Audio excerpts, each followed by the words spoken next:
1:06. Good morning. I'm Rabbi Ed Feinstein. This is Valley Beth Shalom Torah Study Online. Joined this morning by my two favorite rabbis, Rabbi Sherry Hirsch of the American Jewish University and Rabbi Mark Gelman of South Florida. And we want to wish Mark a refuah shlema. He took the second shot and he's Yeah, recovering from it. So I hope you're feeling much better. I But feel it's a good good. thing. It's a miracle. If you get the chance to get vaccinated, do it. Don't waste a miracle. Don't waste a miracle. Great message. Well, welcome to everyone. Our Parsha this morning in the Torah is Mishpatim. And what happens is that the Torah is going to shift in a very powerful way. Torah is made up of a number of different literary genres.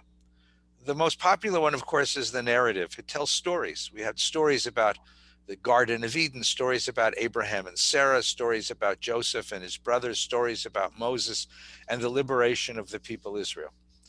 The other literary genre of the Torah, we have speeches. We have prophetic speeches elsewhere in the Bible. We have speeches here in the Torah. We have poetry, the Song of the Sea, something we sang just a couple of weeks ago, and we have law. And law is itself a literary genre, and law is itself an instrument that the Torah uses to shape human beings and to shape human society. Now, just for a moment, just don't take that for granted. The Torah very well could have said to us, I want you to hold God close in your heart and you will live a life of holiness. But it doesn't say that. It says, I want you to hold God close in your heart. And now here are the laws and the traditions that you will abide by. It is a deeply behavioral tradition. It understands that the way that you change human beings is not from the inside out. You don't cleanse their intentions and then cleanse their behaviors. You begin with the outside, with the way that we transact business in the world, with the way that we talk with each other, with the way that we handle money, with the way that we organize our families and our societies. You create with the way that we interact and transact the world, and slowly that will change the inner life of the human being. So that the task of creating a holy people, Mamlechet Kohanim V'Goy Kadosh, comes down to the changing of human behaviors through the observance of mitzvah, which means law, commandment, imperative. And law depends upon a certain interesting paradox. The paradox is that because we have the capacity to live up to the aspirations that God has set before us, to become a sacred society, a just society, and a holy people, we have the capacity to obey the law. But because we are flawed, because we are broken, because we are not yet whole in our day-to-day transactions, we need the law. Law is, as my teacher David Hartman used to say, the greatest compliment that God ever gave human beings. Because God understood what the philosopher Immanuel Kant understood, that ought implies can. And if you're told you can behave in a manner consistent with a sacred society and a holy people, it means you can. It means you have that capacity. It is the greatest compliment to human beings. And that's why Jews appropriate halacha, appropriate law, with a certain sense of joy, because it has been given as a gift to the Jewish people, a gift to humanity, along with the assurance that we have this capacity to live up to God's expectations. Now, the Parsha today is a long, long catalog of law, and we're going to take a look at many of them across this interesting variety of laws. I've asked each of our presenters this morning, Rabbi Hirsch and Rabbi Gelman, to share with us one, just one. So here is one that we'd like to begin with this morning. I'll put it up on this screen. When you see, this is chapter 23, verse 5, when you see the ass, the donkey, the animal, the beast of burden of your enemy lying under its burden, and would refrain from raising it, you must never raise it with him. Now, just the context, of course, is farmers are taking their produce to market, and you load the produce on the back of an animal. And sometimes if you overload the animal collapses, and the animal doesn't have the strength to get up.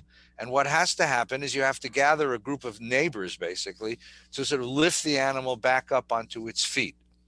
But this isn't just any animal, because it's an animal that belongs to someone that you have enmity about. This is an enemy. And the question is, what do I owe a person who I don't like? What do I owe the enemy?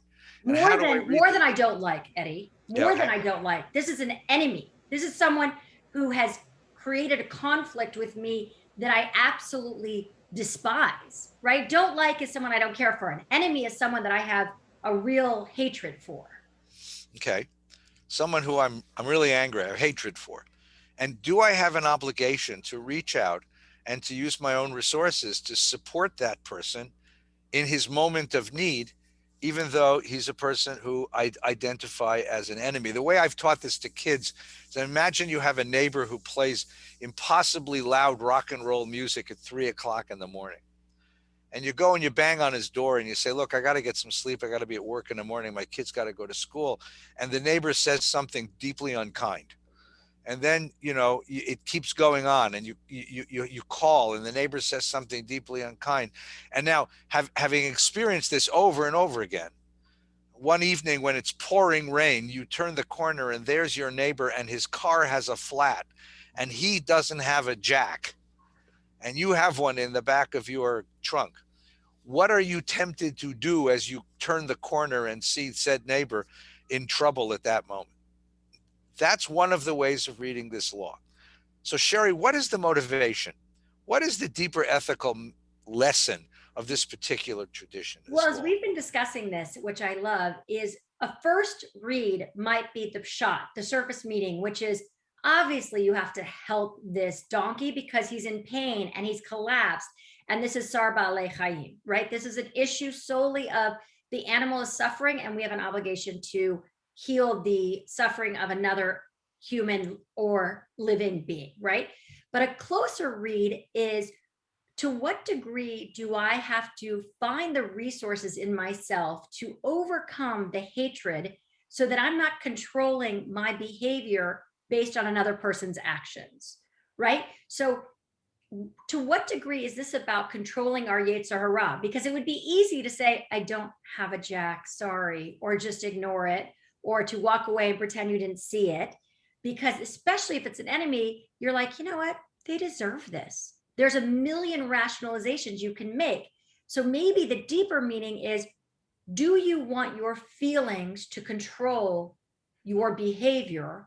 Or are we given this law to act in such a way that sometimes supersedes our feelings and controls those parts of ourselves that are, quote, our Yetzer Hara, our ugliness, and that force us to go beyond it? I like that. Beautiful. Jiminy Cricket taught us to, let your conscience be your guide. For those of you who like old Disney movies. So this is the opposite. But this is the opposite. This is saying that what your first impulse to do is an eye for an eye. He's disturbed your life, go and disturb his. But here the Torah says there's another principle at work.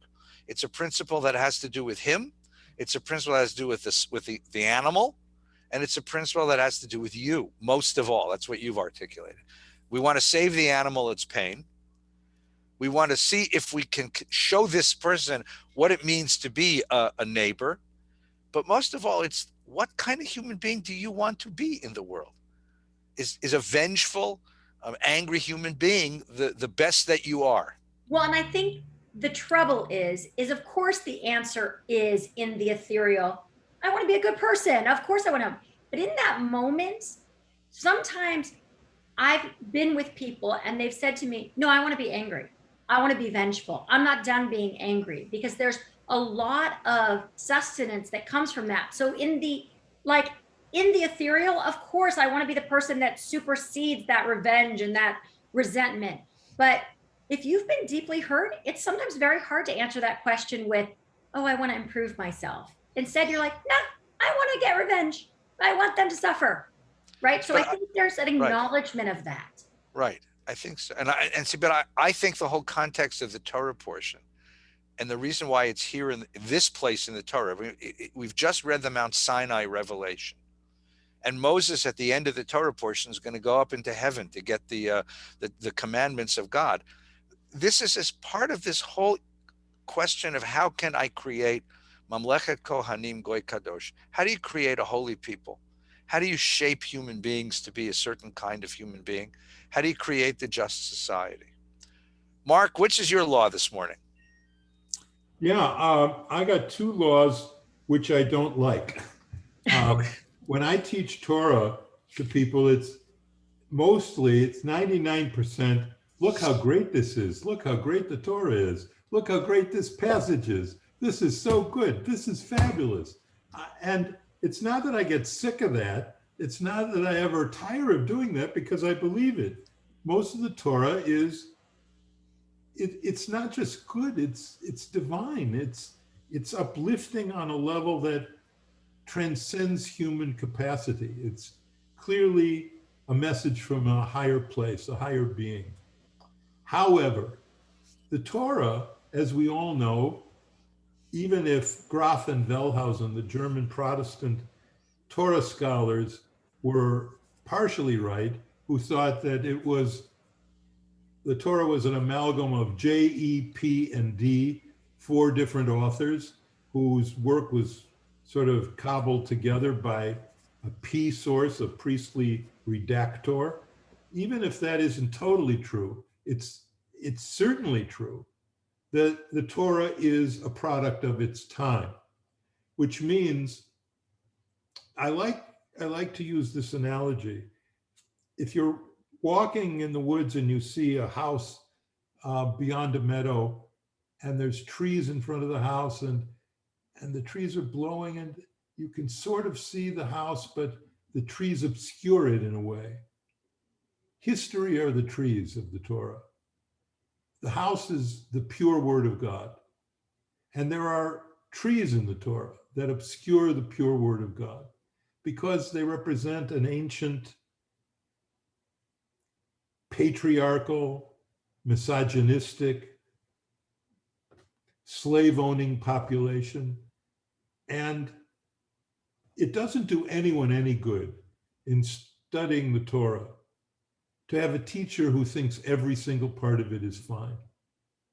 You can't trust a teacher like that. You also can't trust a teacher who thinks every part of it is terrible. So my view is that there are a few parts of the Torah that are embarrassingly wrong. When Eve is cursed by God and says, you'll have pain in childbirth, and it says, V'hu yimshalbach, and your husband shall rule over you. There's just no good way to interpret that. For me, there's no good way to say, yeah, God wants husbands to rule over their wives. That's just wrong. And it's clearly the result of an older time. And it's not the word of God. I can't, as Martin Buber said about another passage, I can't hear God's words in that verse. I can't hear God's word. And I can't hear God's words in 2 verses in this Parsha. One is 22:17. Don't let a witch live. Kill witches. Kill witches. Well, there's 2 things wrong with that. One, there are no witches. It's not a real thing. And secondly, it led to the murder of, over time, over history, millions of women who were accused of witchcraft, not just in Salem, but all throughout the world. And using the biblical verse, they were tortured and they were killed. And that's on us. That's on our tradition. That's the one that we read every single week. And I can't read it. I can't hear God's words there. Don't let a witch live. I could hear, don't consult with witches, which isn't even true because the witch of Endor gave advice to King Saul. And I could understand some other version, but not don't let a witch live. The second is 21:6, the Evet Olam, which is the biblical permission to own a slave. To own a slave, not for this week, not till the year of release, not till the Jubilee year, forever. It allows you to own a human being forever. Now, in order for it to happen, you have to first offer a release to the slave, But if the slave says, I don't want to go, then you take him to the doorpost of your house, you pound a hole in his ear lobe, and he declares, I love my master, my family, and so on. And he's then an eved olam forever. He's a servant of a slave for you forever. I can't hear God's words in that. And that's why your beautiful words, Eddie, about the law, actually in the Enlightenment and afterwards came to a very, very big crux in the road.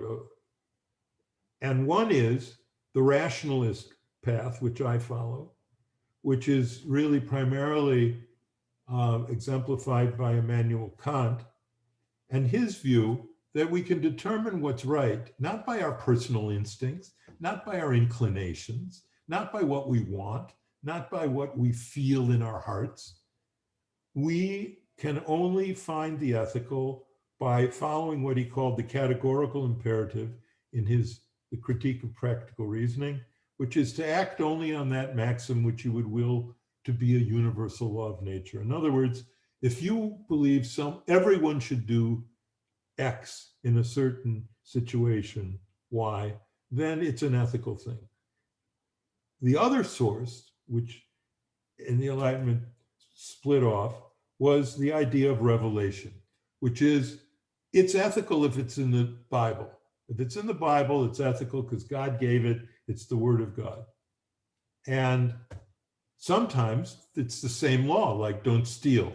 Kant had don't steal from the categorical imperative, and we have lo tignob, don't steal in Hebrew, in the Torah, in the Ten Commandments. So I think the law is fundamental. I agree with you, Ed. But I don't agree that the law can be referred to as just the law.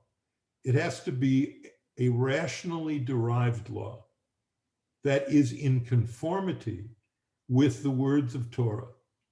If a rationally derived law, like killing innocent women because you think they're a witch, is in the Torah, that law is wrong. If you think having a slave forever is right because it's in the Torah, you're wrong, because you can't universalize buying a human being. So until you can find parts of the Torah you hate, you cannot ever say, this is the part of the Torah I love. Well, listen, I resonate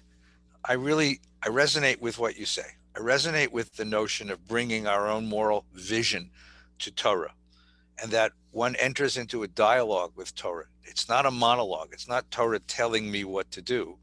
It's a dialogue, and I have to bring my moral. Look, the Torah itself has that. When Abraham is told that the people of Sodom and Gomorrah are going to be annihilated, his answer is, Shofet kol haaretz lo yaseh mishpat. You got to do justice, God. And God relents. So even forget Torah for a minute, talking to God himself, Abraham says, my moral vision doesn't allow me to accept that kind of behavior. You are to bring your morality into conversation. The exception is I want to propose a third way between blind obedience on the one hand and Kant's moral imperative on the other, because I think that there's something else here, which is I want to listen for a deeper intention of the law. And maybe I agree with you that, and I do agree with you, obviously, that the law itself is grossly immoral. But I wonder if there is room in the conversation to locate the deeper intention of the law. Let's take the one of these that you mentioned, which I think is really interesting. So here's the law: a slave is a slave for 6 years. We're talking not about what we would call slavery, because that's a different category. This is indentured servitude. This is a person whose debts mount up beyond his capacity. So he basically sells his labor to a master for a period of time in order to work off the debt. And the longest you can sell yourself for, according to the Torah, is 6 years. And in the 7th year, he has to go free. That's the term of the contract. Okay. And then the Torah asks this question: what if? And law is always about what if. What if ve'im amor em yomar? If he says, what if the slave says, ahavti et adoni, I love my master, ve'et ishti, and I love my wife and my kids, who belong to him for longer periods of time. I don't want to go free. I want to stay here. I like being, now, if it's I love my wife and my kids, that's something you understand. That is an anathema. That is something that's, but what about this guy who says, I love my master? I want to be a slave. I don't want to be free.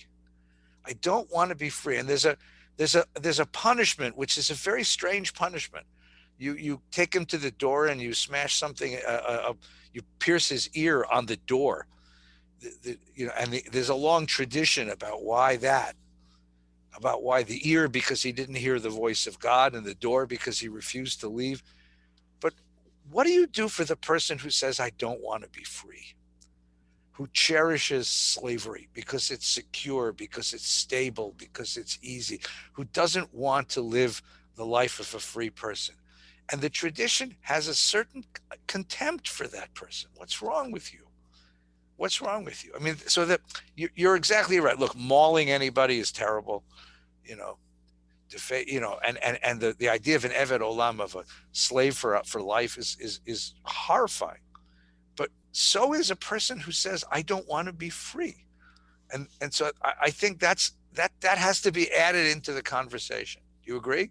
No, Okay. I don't think you have a right to give up your freedom. You don't ever be, it's like saying, I want to be a drug addict. I like the feeling when I get high. I know it's killing me. I have a right to kill myself. Leave me alone. It's my body. I can do what I want with it. You say, well, that's a view, but that's not the Torah view. And that's not the right view. And we're going to work with you and talk with you and listen to you until you have enough self-image to want to kick your habit and get the monkey off your back. But it isn't just that he loves his master. What's wrong with you? You mentioned it, but only in passing, Ed. And that is, look at the choice this poor guy has. Yeah, he can go free, but his wife and kids stay there because they are the property forever of the master. So he's got a choice. And that's why the Torah, I think, is secretly undermining slavery. Every time it undermines slavery. It doesn't say that, just like the founders of America wanted to outlaw slavery, but they couldn't because of the South, and they wanted to keep them in the Union. So they did everything they could to sort of, kind of, maybe indicate that they could have freedom at some point.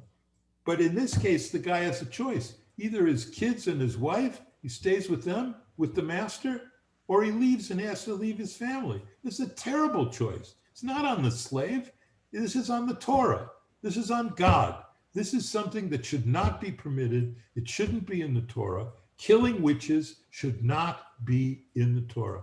I have in my column occasionally written about witchcraft, and witches have written to me. And, sometimes they didn't write, sometimes it just flew by the window, but they were in touch with me. And they said, you've misunderstood witchcraft. We're really a nature religion, and we don't believe in, pursuing Dorothy, and certainly not Toto. We worship Toto. And, so they have a totally different view of witchcraft. It's another religion, one that I don't understand, of course, but I'm trying through them to understand that they claim proudly to be witches. I'm taking the view there are no witches, not certainly in the biblical sense, and certainly putting a law in the Torah that you should kill these people is a profound embarrassment to me. If I didn't love the Torah, I wouldn't care. I'd just go ahead and read, or I'd have the view of some of my students, Rabbi, why are you so exercised about this? Why are you so upset? Why? This is just an old book.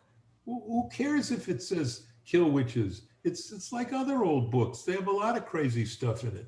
I said, because I'm trying to hear God's voice in every verse. I'm trying to hear that, and I don't hear it. I don't hear it in this. Worse. It's worse that I don't hear God's. What's the motivation for killing? I mean, I don't want to kill witches. I know what it is. It's idolatry. They wanted to kill all idolaters and anyone who opposed the monotheistic faith, Judaism. They wanted to eliminate all idolatrous forces, and witchcraft was one of them. Mark, do you hear an inherent contradiction? And forgive me if I hear something that is not being said.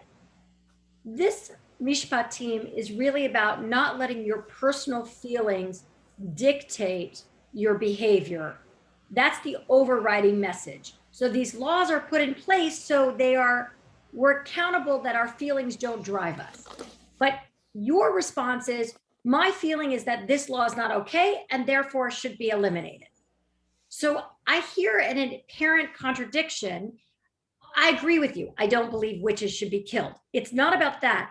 But I think the Torah's more about how do we find meaning in both the difficult and the non-difficult passages, and how has our life changed and the social circumstances change? How do we wrestle with this even when it gets us deep in our kishkas? Not, I feel like this verse isn't good enough, and therefore this one was not God. This one was taken out. All right, so defend for me in any way you can, in any way you'd like, killing witches. Right, but I'm not saying that it's about, our task is not about defending killing witches. Our task is to understand, what does it mean to really be devoted to God, that you don't make any other bespoke religion or something else your way of being in the world. That's fine. And that doesn't mean you can kill a witch, though. You have to kill a witch. In fact, not only isn't there a contradiction about your feelings, but it's the opposite. In fact, your inclination, when you go to an innocent woman and say she's a witch and we're going to kill you, your inclination, if you're a human being and there's some moral fiber in you at all, your inclination is to let her go.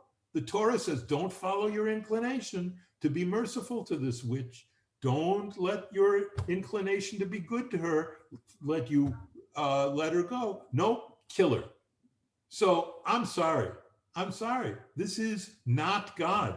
This is an ancient world that hated witches and that hated all people who were different than they were. So the underpinnings of all the time we talk, and Eddie, you can correct me if you disagree, is God is always good, and anything that doesn't fit in that paradigm, yes, is not God.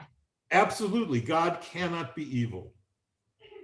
God, I cannot worship, I can't give my life as a rabbi. I said, the word I used was not good. I didn't say evil. Well, I'm sorry, and I would think the meaning of not good is bad or evil, but I'm missing something there. The point is, yeah, I think let me help Mark. That can't stand. It just can't stand. And if you love the Torah, you also must be able to hate parts of it, not just disagree with parts of it, but say, no, we have to purge this.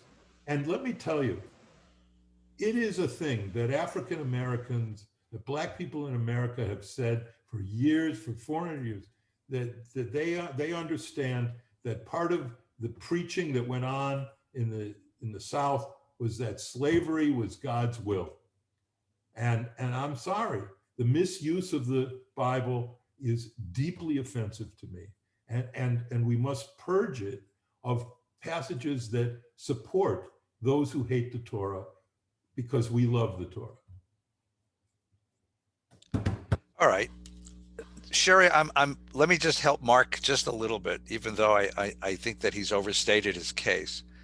It's interesting to me that the phrase machshefa is it's a feminine. It doesn't say, destroy witchcraft. It doesn't talk about wizards, the masculine. There's something anti-feminist about this, about women and their private power and the power of women. Witchcraft has always been used as an accusation to get male power dominance over women who take up too much power in a society, particularly sexual power and fertility power. And that's part of what motivates the law. I'm interested in what motivates the law. And what motivates the law, I think, is that. And I think that Mark is right in that case, because it's been used in such a horrifying way. Let me take one more law. Let's do one more law. We've had some fun with these laws, and I really appreciate the dialogue. I want to take a very innocuous law, a very simple law, and I want to talk about what its deepest motivation is. And it's a law about lost and found. If you ever study Talmud, this is one of the very first texts that you study. It's called Elu Metzias. So in 23, 4 and 5, when you encounter your enemy's ox or ass wandering, you must take it back to him. In Deuteronomy, we have a law that parallels this one, which adds a lot more detail. If you see your fellow's ox or sheep gone astray, do not ignore it. You must take it back to your fellow. If your fellow doesn't live near you, or you don't know who he is, so you find an ox or an ass and you don't know whose it is, you must bring it home. It will remain with you until your fellow claims it. Then you shall give it back to him. You'll do the same with his ass, do the same with his garment, do the same with anything he loses that you find. You must not remain indifferent. Lo titalem, right? You can't look away, is what it says. If you see your fellow's ass fallen in the road, do not ignore it. You must help him raise it. That's the same laws we had before. So the question here is, you can see more detail given in Deuteronomy. The basic rule is if you find something, you have to make an attempt to get it back to the owner. Now, the interesting game that one can play with this, and we'll come back to a second, is what are all the complications? Just start spelling out the complications. So Gelman loses his ox, and I happen to find it, and I don't realize that it's Gelman's ox, so I have to bring it home. And a day goes by. What am I going to need to do? I got to feed the ox. I got to water the ox. I have to walk I assume oxes need to be walked, right? I got to walk the ox. They don't need to be walked, Eddie. No, I'm sure they do. That's dogs. You're confusing oxen and what do I know from animals? What if the ox is nebuch sick and I have to call a doctor for the ox, right? What if the ox dies under my care? Is it my responsibility? What if the ox, on the other side, mazel tov, the ox is in a family way, and I get little oxalach, I got baby oxes. What do I do? How long do I have to make accommodations for this ox until Gelman shows up to take the ox? At what point do I say, there's no one here, it's my ox, I'm adopting the ox? Same thing with the garment, same thing with, Deuteronomy says anything you lose. And this is where the Mishnah, which is the famous code of law of the rabbis, begins to spell this out. And it doesn't take any imagination that this becomes a very long chapter in Mishnah and then in Talmud. And as we read it, it's one of the great fun Mishnayot. So let's take a look. Ready? This is Bava Metzia's second chapter. Okay. Which are the things that belong to the finder and which are the ones do I have to proclaim? Proclaim means that I recognize that even though I'm holding it, I have to go find the owner. These belong to the finder. Pieces of fruit scattered about, coins scattered about, small sheaves in the public domain. That's sheaves that are dropped in the street, cakes of figs, baker's loaves, strings of fish, piece of meat, wool shearings as they come from the farm, stacks of flax, tongues of purple. It goes on and on, right? Rabbi Yehuda then gives us a principle. He says anything which has an unusual trait, you have to go find the owner. You have to proclaim it. For example, if you found a fig cake, but it had a potsherd inside of it, or a loaf with a coin in it, okay? Rabbi Shimon ben Elazar teaches that new merchandise, you don't have to proclaim. And then they say, okay, well, which is the stuff, which of the stuff do I have to proclaim? If he found pieces of fruit in a utensil, or the utensil. So if I just find pieces of fruit, they're mine. Finders keepers. But if they're in a bag and the bag has a name on it or even something identifying it, that's different. Coins in a purse, piles of coins, not just coins, but piles of 3 coins, one on top of the other, small sheaves in a private domain, wool shearings as they come from the craftsman shop, jars of wine, jars of oil. I was in the parking lot of Trader Joe's and I see oranges lying there. And I said to myself, can I take these oranges home, or do I have to find out, did anyone lose an orange? That's the story. That's the question. Now, what's the difference between those two laws? What I can keep and what I have to bring back? And the answer is the following. It's Rabbi Yehuda's idea. I have to make a moral calculation. And here's the moral calculation. If I had lost that thing, would I come looking for it? And if I had lost that thing, if I realized that there was a hole in the bottom of my shopping bag and all my Trader Joe's oranges fell out and they're lying somewhere on the parking lot or between my house and Trader Joe's, what I would be liable to do is to say, I'm never going to find them. At that moment, at the moment that I would have said, I'm never going to find them, that's when the finder takes possession of my oranges. So what does the law require us to do? To think in the mind of another person, to imagine what another person would be thinking if I were that person and I had lost this object. If I had lost a wallet and in the wallet was an ID card, right? Would I say, I'm never going to find it? Or would I say, well, hopefully someone who finds it is going to send it back to me? And the law basically is that the finder takes possession at the moment you can imagine that the loser of the object would have given up on it. Does that sound a little complicated? That's exactly what it's supposed to be.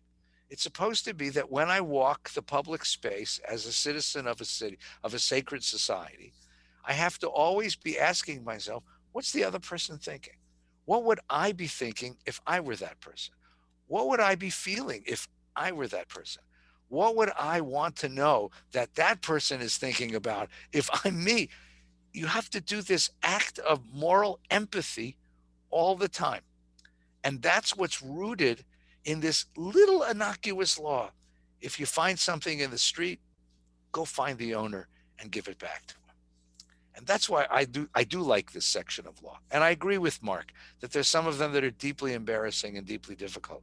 But the question I'm always interested in asking is, what kind of human being is this law trying to make me? And what's its deepest motivation? What's its deepest motivation? So let's finish our Parshat Mishpatim.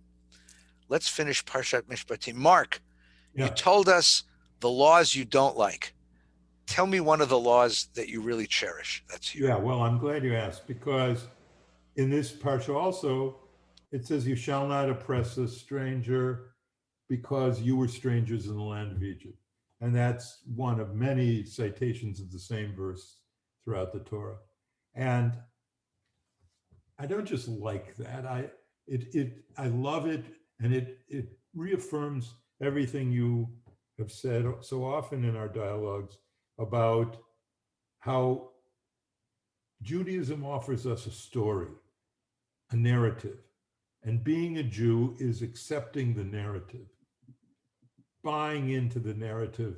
This is the narrative of my people. These are the laws of my people. These are the values of my people. So here's a law that says there's lots of reasons you shouldn't oppress people. One, it's wrong, and that's enough of a reason. But there's another reason not to oppress people. And that is what you just said about thinking about what another person feels.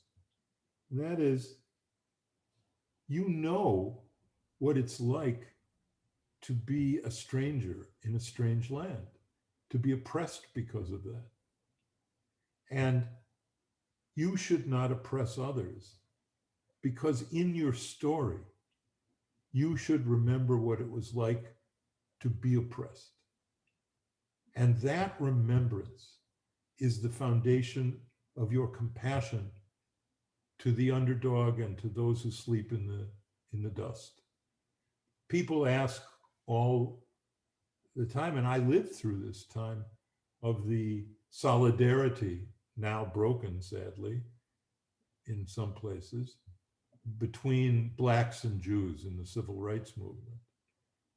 And it was, I mean, it was quite an amazing thing. The founder even of the NAACP was Jewish, and the Heschel and Martin Luther King friendship, and joining him on the march to Selma, and that connection was so vivid and so powerful in my young adult life.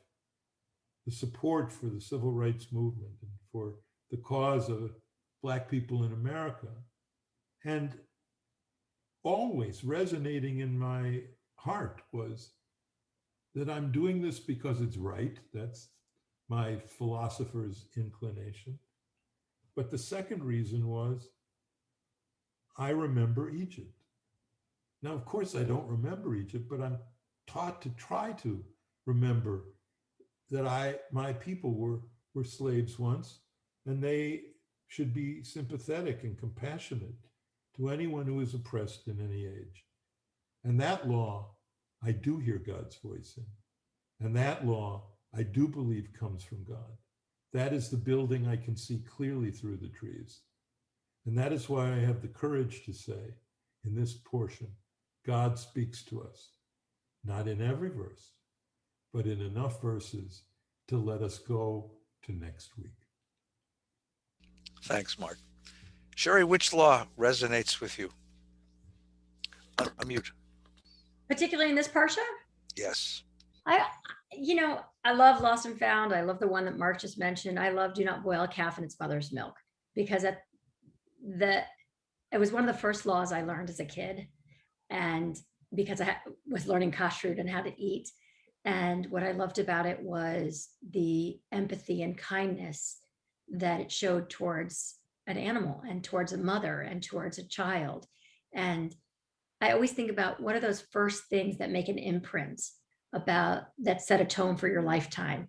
And to this day, I can't feed our animals I can't feed them after I've eaten. Like, I have to feed them first. It sort of all goes back to these laws that made a very imprint on me when I was very young. And so I kind of sometimes think that those first laws you learn in your home, like do not boil a calf in its mother's milk, led to me saying to my dad when we got a microwave, how do we kasher the microwave? Because do not boil a calf in its mother's milk. Like, it led to so many amazing conversations. So this is a personal one. Great. I appreciate that. And I actually appreciate, as you said, the detail of it, because I remember also growing up in a home where there were certain ways we did things and certain ways that we behaved, and sometimes they were goofy. And I wondered, and it only became clear to me much later in life that what my parents were doing was building a certain moral vocabulary, a certain moral way of looking at human beings. And I, as Marcus said, I've very much taken with this the law of empathy, that you do not oppress a stranger, even though you can get away with it. And the reason isn't because of a Platonic notion of goodness or a Kantian notion of duty, but because when I see a stranger, I see myself. Because it begins, as I think, it begins in perception.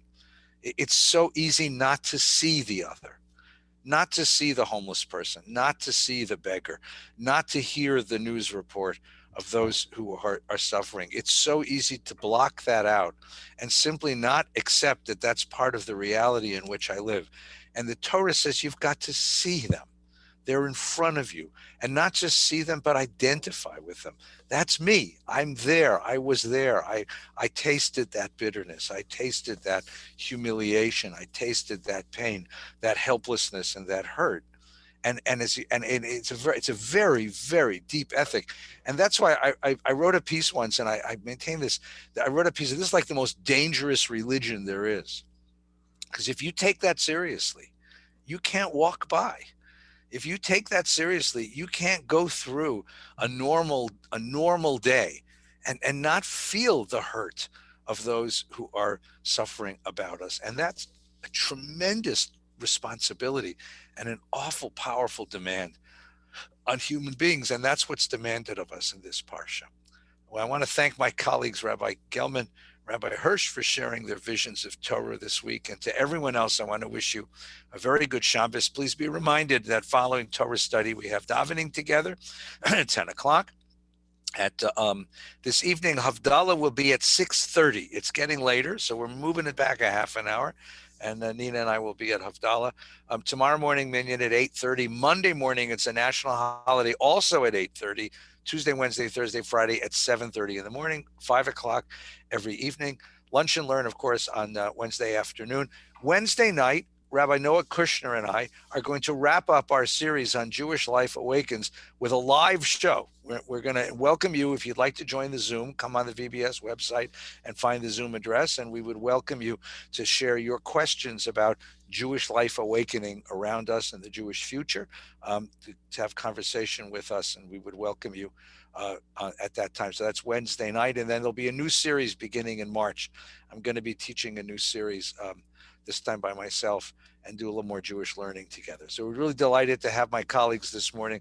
Next week, we're going to take a break from the Torah, and we're going to do Purim. So I'm going to ask Rabbi Gelman, Rabbi Hirsch to put on their costumes, because this is Rosh Chodesh Adar. So Mishnah Nichnas Adar Marbim B'Simcha. Next week, we're going to read the Megillah together, and I'm going to ask you, how bad was Haman? How good was Mordechai? How beautiful was Esther? How goofy was Achashverosh? And why we have a book in the Bible that we torture so much. So enjoy us. Come back next week, wear a costume, and we'll do Purim next week together. Have a wonderful Shabbos. Take good care.